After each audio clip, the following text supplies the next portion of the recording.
Joining me now, Republican Congressman of Alabama, Mo Brooks. He has recently announced his run for Senate and has received the endorsement of the coveted President Trump, who praised him for his courage in standing up for America first. Congressman, it is so great to have you on the program, and congratulations on President Trump's endorsement, sir. Well, thank you. In the state of Alabama, that's like gold. Yeah, well, it's like gold a lot of places around this country, including right here on this show as well. And I'll tell you, I've always been so impressed with you and a few others, Congressman Brooks, willing to stand up, fight the media, fight the left, and sadly fight some fellow Republicans. What do you make of what's going on in Washington right now, and even some on our own side attacking our own conservatives in Washington? Well, I'm very disappointed in those who seek to undermine our election processes. If we don't have honest and accurate elections, well, then we're no longer a republic, because the bedrock underpinning of any republic is an election system that people can agree with and have confidence in, that it reflects the will of the American people.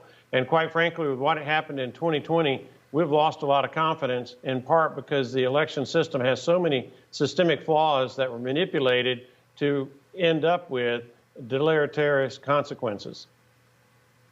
So I've seen reports now. We're talking about millions upon millions of dollars of private money, Zuckerberg in particular, from Facebook, infusing these, turning local campaign offices into get out the vote offices for Democrats from Detroit into Pennsylvania.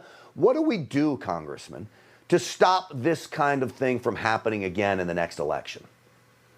Well, under Article 1, Section 4 of the United States Constitution, it's the legislatures and/or Congress that's supposed to set all of the laws relating to the times, places, and manner of elections. And so our legislative bodies need to do what they have to do in order to make sure that we have honest and accurate elections.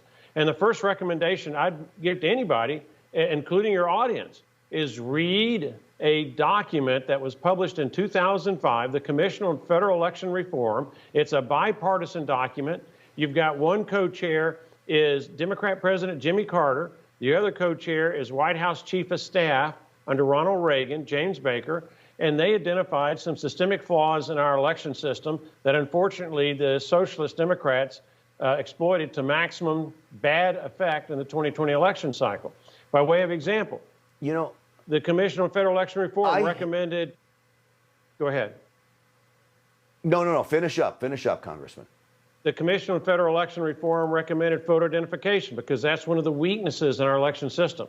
They also recommended that we do things to stop non-citizens from voting so much. My personal example in that regard is repealing Section 5 of the 1993 Voter Registration Act that makes it illegal for voter registrars to require proof of citizenship. Now, you would think that we only want American citizens voting in American elections, but unfortunately, there are evil forces that want to do something to the contrary, to the detriment of American citizens. And then finally, the place where there was the most fraud, according to the commission, bipartisan commission on federal election reform, is the mail-out of ballots, absentee ballot system. And so we should minimize that rather than expand it. Ideally, we would do what Congress said. We set an election day. That's in the United States Code. We did not set a week. We did not set a month. We did not set a season. And we ought to restrain voting as much as possible to that election day, because those votes are the ones that are the most secure and most likely to accurately reflect the will of the American people. Certainly, Congressman, when you look at what's going on, I called it a mail-in ballot scheme. And they weaponized the Chinese virus to institute this mail-in ballot scheme. And I'm with you. We got to get it under control.